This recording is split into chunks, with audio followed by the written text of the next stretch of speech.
నా పేరు నరసింహరావు అండి. యాదాద్రి తుర్కపల్లి మండల్ మాదాపూర్ విలేజ్.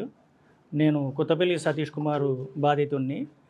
2020లో ఫ్రెండ్ ద్వారా పరిచయమై ఆర్వీఎం మెడికల్ కాలేజీలో మా పాపకి medical seat MBBS medical seat ఇప్పిస్తా అని చెప్పేసి 75 లక్షల రూపాయలు తీసుకున్నాడు. తీసుకొని అక్కడ 55 లక్షలు మాత్రమే పే చేసిండు. ఇంకా 20 లక్షల రూపాయలు తను పే చేయలేదు. తర్వాత కాలేజీ వాళ్ళు ఇబ్బంది పెడితే మిగతా అమౌంట్ కూడా నేను కంప్లీట్గా పే చేసుకున్నాను 90 ల్యాక్స్.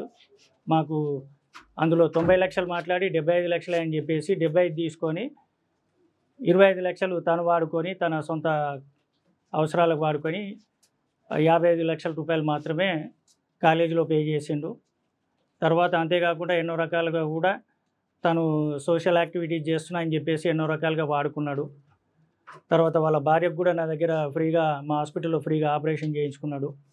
3 రోజులు మా ఇంట్లో ఉండి భోంచేసి సాయం చేస్తా అని చెప్పేసి నన్ను ఇన్ని రకాలుగా వాడుకొని ప్రశాంతంగా నిద్రపోకుండా 85 కిలోలు ఉన్న వ్యక్తిని అతని వల్ల ఆరోగ్యం దెబ్బతిని 65 కిలోలకు వచ్చానండి. అంత టార్చర్ పెట్టిండు. మా పాపని రోజు కాలేజీలో బయట నిలబెట్టడము. అది నేను ఎన్ఆర్ఐ కోటాలో సీట్ తీసుకున్నాము. అది సింగిల్ పేమెంట్ చేయాలి 90 ల్యాక్స్. కానీ జయశంకర్ ఫౌండేషన్ నుంచి 75 లక్షలకే మాట్లాడినా నేను అని చెప్పేసి 75 లక్షలు నా దగ్గర ఒకటేసారి అమౌంట్ తీసేసుకొని అందులో 55 లక్షలు మాత్రమే పే చేసిండు. 20 ల్యాక్స్ తను వాడుకున్నాడు.